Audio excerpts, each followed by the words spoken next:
Hello, everyone. You're listening to TurkishSoccer.com's Turkish Football Podcast. My name is Ahmet Turgut. Welcome to a brand new edition of Turkish Football Podcast. In this podcast, we'll recap what happened in Week 17. We'll also recap what happened the whole first half of the season. We'll talk about coming up matches after the new year in the Super Cup, and we'll give you information on when will the second half of the season in the Turkish Super League will start. So all that, and then Turkish Cup, some of the Turkish Cup results that played this past weekend. I'll talk about that, especially the derby match between Beşiktaş and Fenerbahçe in Fenerbahçe Stadium, and also all these chaos news going on in the Turkish football. If I have a time, I'll talk about that too, but mainly in this podcast, I want to focus on Week 17 and then the first half of the season, and we'll go through the standings.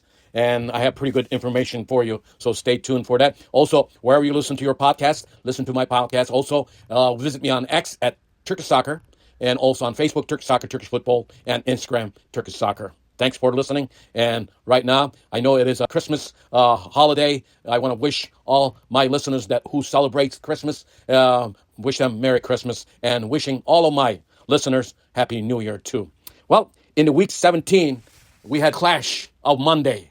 In 2 matches, there were more than 13 goals scored in 2 matches. In the total of the weekend, with these 7 goals, actually 13 goals, 29 goals scored. So just figure out if the Monday matches, there were 2 matches between Başakşehir and Gaziantep and Gençlerbirliği Trabzonspor match. I'm going to talk about that. And I think those matches ended, Gençlerbirliği Trabzonspor match ended with 4-3, and Başakşehir beat Gaziantep 5-1. That's the Gaziantep that I talked about, that they were doing good. Their coach resigned, and after he's resigned, he came back a day after, signed another contract with Gaziantep. Again, only you could see this kind of news in Turkish football. We'll talk about that. But overall, Week 17 ended, and all the players are vacationing, or they're probably in African Cup playing, because a lot of Turkish teams has a lot of players that are playing in the African Cup right now. I know Galatasaray coach complained about that. We talked about it. And those players are playing. The other players are having a day off and celebrating Christmas with their families. It's a good one, if you ask me. So Week 17, pretty much Galatasaray, Fenerbahçe, and Beşiktaş won their matches. The only trouble that we saw at the end of the weekend, the closing match between Gençlerbirliği and Trabzonspor in Ankara. Trabzonspor lost to Gençlerbirliği 4-3, and Gençlerbirliği scored 4 goals on Andre Onana. That's something, I think this is the first time that he's been scored 4 goals in 1 match in Turkish Super League so far. As you know, he's on loan to Trabzonspor from Manchester United. He will stay until the end of the season, but he likes being in Trabzon. And this was the match after beating a very rough, good match before in the Week 16. This was the disaster Trabzonspor we saw on the pitch against Gençlerbirliği. Gençlerbirliği has got a brand new coach for this match. He's from Trabzon, Metin Diyadin, and he used to play for Trabzonspor too.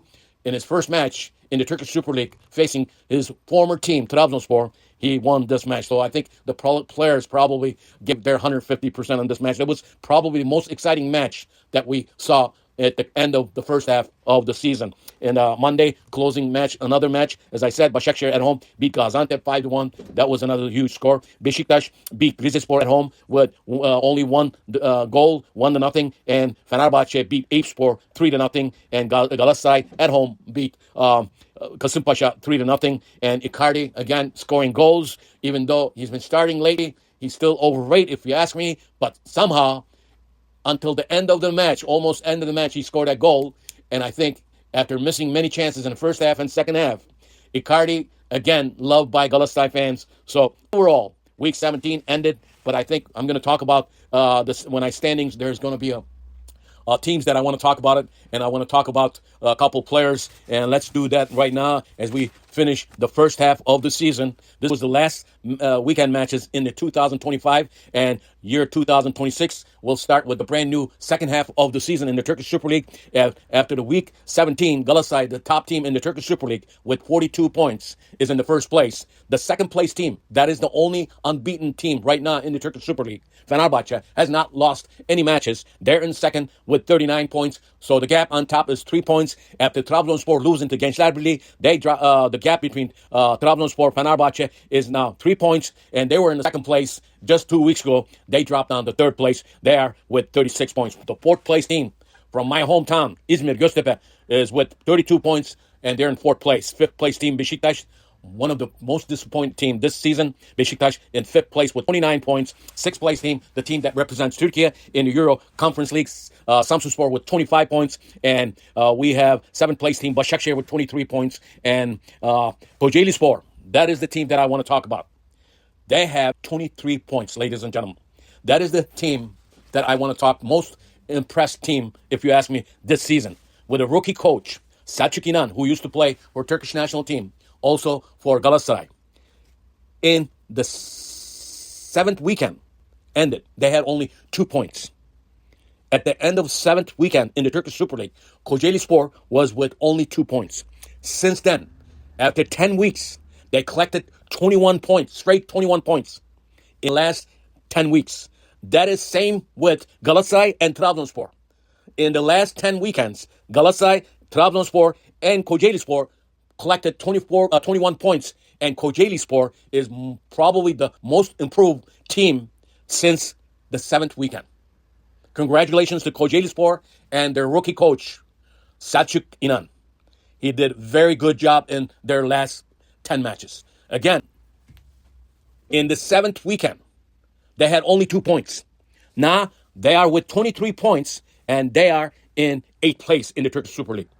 9th place team is Gaziantep with 23 points. You have teams with 21 points. Alanya in the 10th place, and 11th place team. The team that was in the bottom of the barrel, again, the Gençlerbirliği, made a move, and they have 18 points. Now, the bottom of the barrel is last team in the league is Fatih Karagümrük with 9 points. They need a lot of help. They need, even though they have one of the best goalkeepers, that goalkeeper, he is with most saves in the first half of the season in the Turkish Super League.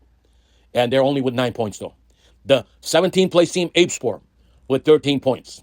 We talked about their president being in jail because of this allegations about match fixing and all that problems.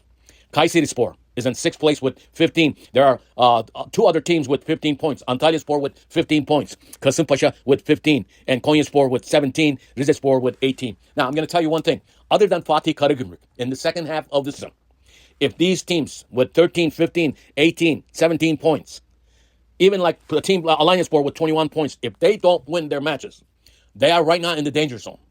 Fatih Karagümrük is away from these guys. But I think Eyüpspor with 13 points, with one win, they could catch them. So any of these teams from the 17th place to 11th place, they're still in the danger zone. Because, let's face it, other than Fatih Karagümrük, there will be another 2 teams will go down to a lower division. So I think let's give it credit where it's credit due for being unbeaten team after the chaos season with Fenerbahce. Mourinho had the team. You know, we thought that the best coach was going to have a championship with Fenerbahce. Look what happened. Dominic Tadio came in. He pulled Fenerbahce to the 2nd place. Also, his team is still unbeaten. I think I think he's worth of recognition in the Super League as a coach. But I think the first place prize goes to a Galatasaray coach who's been on top of the Turkish Super League last 3 seasons, Okan Buruk. But again, that Fenerbahce coach deserves applause too on there. Also, I mentioned the most improved team in the first half of the season in the Turkish Super League is, to me, if you ask me, it's the Kocaelispor and Selçuk İnan, their rookie coach. So that is the most thing that I want to talk about it, and it's something that we'll wait until the second half of the season will start. The Turkish Super Cup will start on January 15th. There's a different format coming up. January 5th and 6th, there will be matches in the Turkish Cup, semifinal matches. Galatasaray will host Trabzonspor in Gaziantep. And on Tuesday, the January 6th in Adana, Fenerbahce will host Samsunspor. And the final of Turkish Super Cup will be playing in Istanbul Atatürk Stadium in January 10th, whoever's the winner of these matches. There were a couple, there were a bunch of Turkish Cup matches played this past weekend. The most important one, Beşiktaş beat Fenerbahce. As you know, they're in the group stages. They play in the group, so I don't want to go into a lot of the scores. But I think the most important thing I talked about, the leading goal scorer, Shomurodov from Başakşehir, is leading the goal scoring with 12 goals, and Onaçu with 11 points. So again, we'll see you after the new year. This is TurkishSoccer.com's Turkish Football Podcast. My name is Ahmet Bob Turgut, wishing you and your family Happy New Year, Happy Holidays. We'll talk to you after the Super Cup matches before the first weekend of the second half of the season and the week January 17th. Again, listen to my podcast wherever you listen to your podcast, and visit me on X all the time. Thanks again. Good. Experience a membership that backs what you're building. With American